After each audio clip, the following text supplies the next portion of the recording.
الله الرحمن الرحيم وبه نستعين ثم الصلاة والسلام على سيدنا ونبينا أبي القاسم المصطفى محمد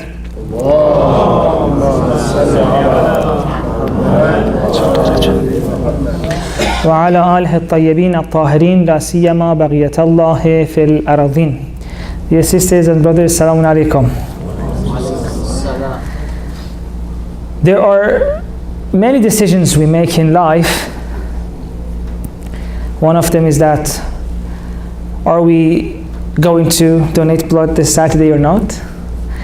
Another one is who we get married to.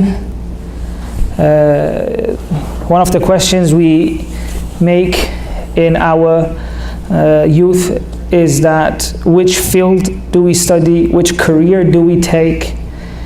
And my dad also always makes a very good point that some of the very important decisions of our life, we make them when we have the least amount of experience. Like our career, marriage, all of these. But in life, there are more important decisions than these, you know. Marriage, studies, career, these are all important decisions, but there are more important decisions as well. Like what chocolate you want on your waffle. Do you want milk chocolate or dark chocolate? Or what attitude do you choose when life doesn't go as you planned? All our other decisions only impact one area of our life. But decisions like this one, what attitude do we choose when things don't go as we plan? It's not specific to a area of our life. It encompasses all of our life. And it's not just a certain period of our life. No, it's going to be till the last moment of our life. How we choose to behave when life doesn't go the way we plan. We have so many dreams for our future, so many plans, so many ideas of how it should turn out so that life would be good for us, that we would be happy. And we realize as life goes on that some of them actually don't happen. It's not like life is, or the universe is checking with us to make sure what happens tomorrow. Universe, life has its own plan. And if it matches our plan, we're happy that day. And if it doesn't, we get upset. This is normally the default state we are in. If things don't go the way we want them, we become upset. Now, sometimes this doesn't really matter much. If it's a small change of plans, if it's just someone cutting us off in traffic, then that doesn't really matter. You get upset for a few moments, you get over it, and life moves on. But there are certain things that they don't end quickly, like an illness, a disability, a failure of plans that is not going to go away. So if you choose to react to that by being upset, then you're going to be upset for a long time, because it's not just going to be a problem in traffic that ends. It's a problem that is going to be there with you for a long time. So this is why many people who try to help people live happy lives, try to help people have spiritual lives, many ideologies, many different religions, they all talk about a concept of acceptance. And I thought it's a very good idea to talk about this, and it's quite relevant and related to our discussion last night. Acceptance, the way I see it, is observing and experiencing what happens in our life without making judgments about them. So yesterday we talked about judgments about people, other people. Today let's talk about the judgments we make about what happens in our life. And we are making these judgments on a daily basis. You know, like if we wake up, and this is something I've been doing for the past few days. We're experiencing the heat wave, and every day I would wake up and say, this is not good. What I'm basically saying is that the way the universe is right now is not the way I wanted it to be. And because there's a clash between what I want and the way universe is, so I'm quite upset. So that's one judgment I'm making. But we're making these judgments every day, not on a daily basis, every minute. This person said this to me. It's not what I wanted him to say. My wife said this. My husband said this. I was quite in a romantic mood, and then she started laughing at me. Or there are so many things. In the shop, we go to a shop. Why did he treat me like this? There are so many evaluations we make of the way we want things to be and the way things are. And if they don't match, we become upset. But acceptance, on the other hand, means that when life doesn't go in the way you want it to be, try and accept that. Try and understand that it's going to be like this anyway, right? So what's the point of adding an unnecessary baggage of sadness to it? And again, as I said, with simple things, this does not make much sense, even though it's very important. But when it comes, for example, to a disability, or when it comes, for example, you made plan to study somewhere, and your whole life was based on that, you worked for it, you studied for it, and suddenly the country you want to go to doesn't give you visa. Or there were people just because of what happened in a certain country, they were in the middle of their studies, and they went to visit their country and couldn't go back. Now this is a clear change of plans. They had made plans, that's how they had visioned their future, and now suddenly life decides to stop their plan. Now of course you could be miserable about it, and you would have all the rights to be miserable. You'd planned for this, your whole future you thought is based on this, and now it's not working out. So you could feel miserable about it, and you could feel mad at life, you could feel mad at the world, and also you could not. It's just a decision. That's all I'm trying to say tonight. That no one can force you to behave either way. But I'm trying to convince you tonight, and I hope that I can, all of us, that one side of this, one of the options, one side of this decision leads to better results, leads to less worries, concerns, feeling miserable. You might be asking why.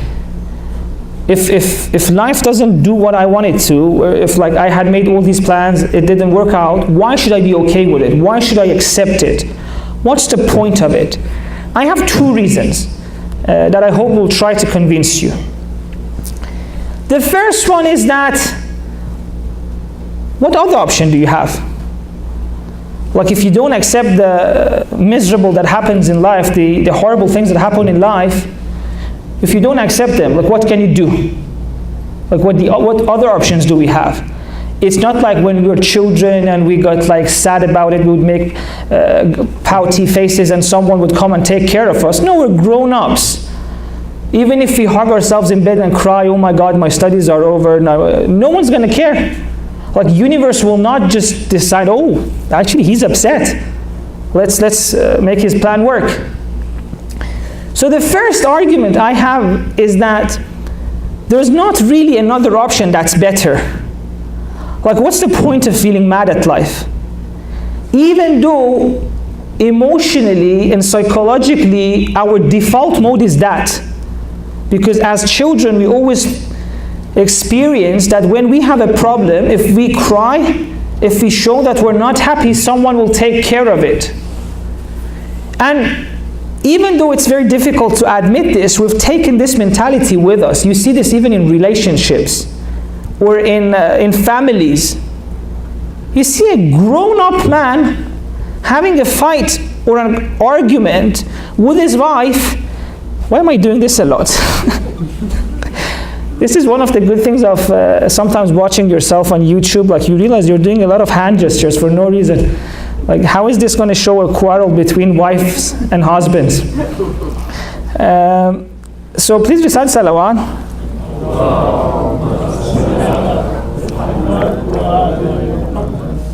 I'll try to put my hand here, holding this tight. You'll see a grown-up man, they've had a quarrel and he feels like he's been wronged, like he hasn't been heard or he hasn't been understood in a case which is obvious he's right. Like most of us, we feel this way, right? It's so obvious that I'm right. And I've heard this so many times from couples. Go and call your friend and tell her what happened. I'm sure she'll say I'm right too. You know? It's like, it's an obvious case. Put it on Facebook, everyone will be on my side. So this person feels unheard, feels it's not understood. And of course, on the other side, the wife is probably feeling the same. Right? So often what happens is that this person thinks that if he just stays grumpy, if he just makes it clear that he's not okay, then in the same way that his mother would come and take care of him when he was a child, the wife will suddenly come and say, oh, you're upset, I'm sorry, come here. See, we've still kept that mentality sometimes. We feel if we show that we're not okay, if we show that we're mad, if we show that we're grumpy, suddenly someone will come and take care of us. We do that even with the universe, you know, like not even our wife sometimes, like there's no one to even see it. But still we've kept that mentality that if I try to be miserable enough, someone will notice that this is not wrong, that this is wrong, this is not right. You know, this shouldn't have happened to me. This is not fair. But of course, in most cases, nothing's going to happen. No matter how much we show that we're miserable, no matter how much we cry, no matter how much we feel like a victim to our disability, to the problem that we have, no one's going to care about us. So this is why I'm saying there's really no other option than to accept it, you know? And this is what happens to a lot of people who go through disabilities. They say the first thing is that you have to accept the plans you had for your lives are now changing. You either feel miserable, keep thinking about the plans you had. You wanted to be a football player, basketball player. Now you have to sit in a wheelchair. You either live your life as a failure or you accept it and try to make the most out of this. So this was my first argument, that there's really no other option. Like we're not children anymore. And Imam Ali says this in a hadith, and says that ar-ridha, being content or accepting, I don't like contentment and I'll say why later on, accepting what happens to you in your life removes grief, removes pain. And of course, Imam Ali is not going to say that if you accepted that you're on a wheelchair, like you're going to stand up and walk. No, that is going to still come with the limitations that it brings. It just means that it wouldn't add more pain, unnecessary pain. And this is something that I've experienced in my personal life as well. And I noticed, I was very lucky to notice and to experience how different our life becomes when we choose to accept. Some of you who know me know that my brother is on a wheelchair. And he is the brother who taught me how to run, how to walk, how to swim. But at a certain point in his life, he had to sit in a wheelchair. And he lives in Iran, which, despite having so many disabled people, so many people who are in a wheelchair, unfortunately the facilities are not enough. So it's not that easy to go places with a wheelchair, you know? Like, sometimes it's really funny. There's this cinema that we wanted to go to, and I called and said, do you have a lift, elevator? They said yes. So we get excited, finally there's a cinema that has an elevator, we can't go with the wheelchair. We get there, and I can't see it, there's just stairs. And I asked them, where is the elevator? They said, if you take these 20 steps up, the elevator is there. I'm like, really? Like, am I gonna lift the wheelchair 20 steps up, all these stairs, and then use the elevator? But then I was like, well, we've come all this way. Like, I don't want him to go back home without watching the movie. So I asked a few people to come and help lift the wheelchair. We got up the stairs. We go in the lift. This is the funny part. We go 2 stairs up. We come out of the lift. There's more stairs. Now we have to go stairs down to get to the screening of the movie. It's like I'm amazed by the sense of humor of this engineer, you know? It's like they're amazing. You don't even need comedy sometimes. So this is what life throws at you, you know? And so sometimes, and you know, like, it's very easy to forget this because I live in the UK and he's in Iran. But even though I try to travel quite often, like I go 5-6 times a year to be with him. But when I'm here, sometimes I forget, you know, I'm busy with life. But when I go, suddenly, like, he says one sentence and it just like, you know, like everything stops. Life stops for me, and my whole existence is just a repetition of that sentence. Because when I'm in the UK, I go to cafe every day. I work in a cafe, I write my lectures in a cafe, I study in a cafe. I love my coffee. And my brother does too. So one day, we're sitting in his house, and he says, you know what, I really miss going to a cafe and having a coffee. And it really broke my heart, because I've been going every day, and he's been sitting there for 2 months, and he can't go. So my sister and I, we go around the city to find a cafe that doesn't have stairs. And we couldn't find. We found only one, but the situation wasn't in a way that he would enjoy it. So all this time, for 2 weeks, I was thinking, what can I do? I have to take him to a cafe before I leave Iran. I was miserable. And so, you know, after all of this happened, I wasn't the same person with him. Like before, I would try to be so much energetic, bring energy to his life, take him out, like make it count. But after this, I was, you know, like, I wasn't the same person anymore. Like I was sitting next to him, and I was just like reciting matam for myself. You've seen how terrible my matams are. Like I really love reciting, but I'm very bad at it. But in those weeks, I was great. I would recite matam in my head and cry internally, and it got very close to the time I was leaving. Maybe even the last night or the night before, my journey was about to end. This is very recent, by the way, maybe a month ago. So I'm thinking I'm going back to the UK. No one's even going to be able to take him to a restaurant or take him out. I'm sitting there miserably. And normally when you're miserable, life's saying, oh, you're sad, well, let's make it even worse. You know, when it's the worst thing to say that it can't get any worse. Because apparently life has a promise to prove you wrong. So my brother, on the last day, something happens to him. He falls, and because he can't move his hand to like protect his face, so the fall is bad. And I'm miserable, I'm broken, although I'm not trying to show it. I'm trying not to show it. But then I see his son, he has a 3-year-old son. I look at the way he's dealing with all of this, and suddenly something changed in me. You know, like you can see that he feels the pain. You know, when his father fell, you could see in his eyes that his heart was broken. But he went and kissed his father, and things ended. The pain was over, the initial pain was over. He sat, we recovered. I was still thinking about it, but I saw the son moved on.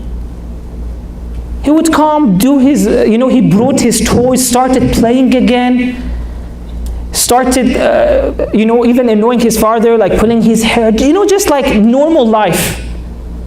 And I saw how that even helped my brother. Like his son, that 3-year-old, didn't remain in what happened. It was painful to him too, but he moved on. I felt like this kid has more acceptance than me. Like he knows that this is part of his life. His father is on a wheelchair. His father has certain limitations, but that doesn't stop him from bringing his toys 10 minutes after and start playing. So I always said, if he can do that, and it was a bit of a competition as well, if you can do this, I can do it too. So I was like, who cares? This is the way things are. I'm going to accept it, and let's make tonight count. So he brought his toys. It was one of these, like it was a small basketball thing, so you have to throw small balls into a basket. And I said, well, let's play, let's all of us play. So I told my sister to come, my brother and my sister-in-law. So we all came and started playing this game. And it got, after a while, everything changed. Like we were all miserable apart from the nephew, but we all got excited with the game, Like at first everyone was like throwing but then they got like competitive, I want to win this game. So I was like, okay, the one who wins, because that's what I normally do. I don't say the one who loses. I said the one who wins has to get us dinner. So we did that. My sister-in-law won, and she was like, okay, let's go for dinner. And we went, and we had so much fun. And then what happened afterwards just blew my mind away. We went to this restaurant, which was quite out of town, but a very nice place. And then after we had dinner, my sister said, oh, seems like they have a cafe at the end. And there was no stairs. So we had our dinner, and then we went to a cafe that had no stairs, and my brother could go with his wheelchair. And he finally had his coffee. And all of this happened because my nephew told me that there's no point in just feeling miserable. Come on, move on. Accept the realities of your life and move on. And the fact that he had his coffee before I left, that was just amazing, Just made it one of those lessons that I will never forget. So this is why I think acceptance is the better side of this option, this decision that we can make. And we have this even in our ahadith. This is even a religious concept, One of the imams, I don't remember correctly, so I won't mention names. One of the imams mentioned the story of Prophet Moses. Prophet Moses is talking to God, Hazrat Musa, and he says, God, what is the most beloved action? What is your most favorite action that I can do? I want to do that and make you happy. And at first, it's very interesting. God doesn't answer. Like he wants to see if Hazrat Musa is serious enough or not. But when Musa insists, God gives him the answer. He says, God says to Musa, to Prophet Musa, what is most beloved to me is that you are happy with me. In a way, we accepting the universe, accepting the realities of our life, if we think everything that happens in our life is from God, is in a way showing that we are happy with God's decisions. So acceptance not only is something that makes our life easier, but it's also an appreciation towards the creation of God. And he says this is the most beloved thing for me, beloved act that you can do, that a human being can do. You know, there are certain relations, certain things that we can do for God, like we can worship God, we can serve God. These are one-sided. But there are other things which are mutual. We do it and God does it as well. And one of these is Reza. In Surah Al-Fajr, towards the end, what does it say? It says, enter my heaven while I'm pleased with you and you're pleased with me. Right? Reza, acceptance, being pleased with life, being okay with life, is something that is mutual. Please recite the salawat.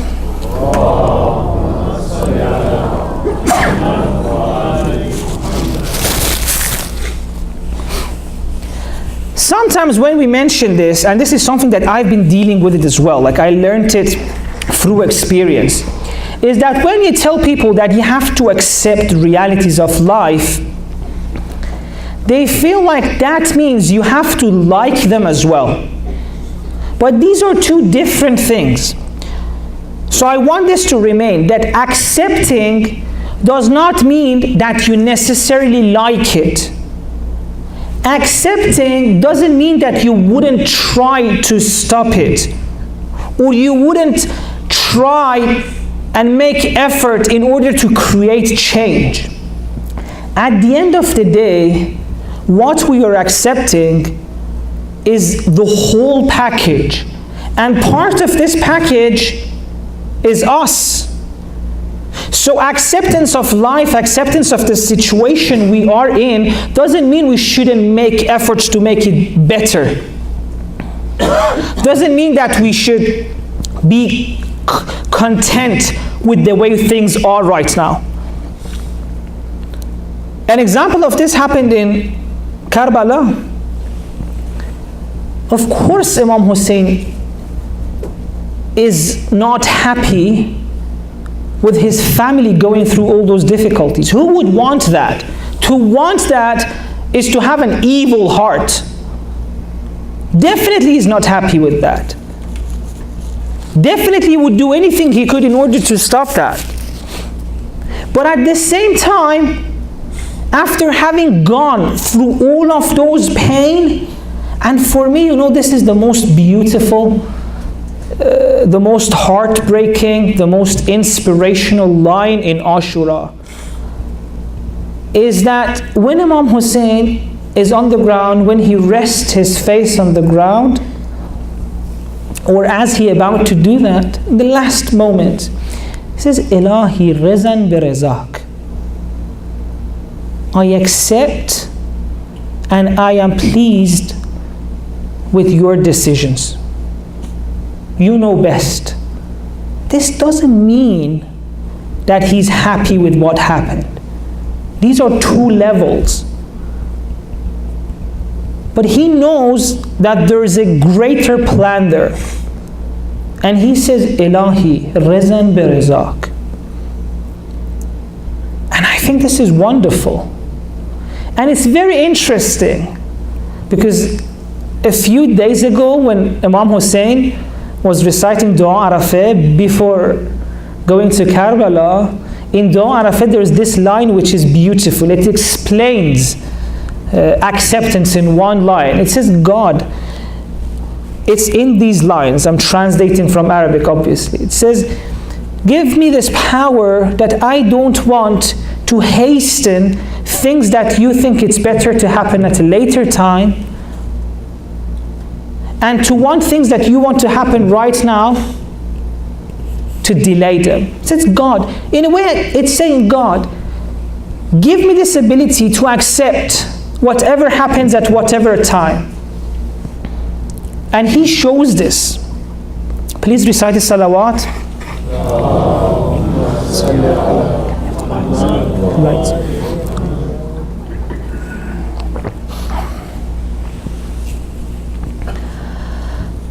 اللهم صل على محمد وآل محمد. السلام على الحسين وعلى علي بن الحسين وعلى أولاد الحسين وعلى أصحاب الحسين. Tonight is the night of Imam Hassan.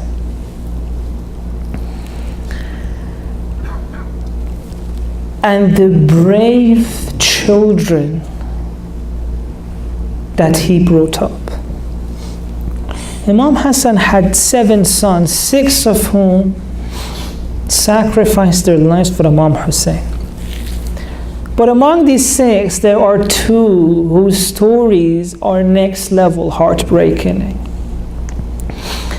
One of them is Qasim. He has this line that is more powerful than hours of matam. You know, on that day when Imam Hussein turns the lights off and says whoever wants to go, go, and then everyone stays, and then Qasim asks, uncle, will I be able to get killed for your sake? And Imam Hussein asks him a question that you all have heard. How do you find death? And he says, death for me in this cause for the sake of truth and humanity is sweeter than honey. But this is not the line I'm talking about. After that, Imam Hussein tells him, of course you will have this honor. You think you won't get killed? Even my baby Asghar will get killed.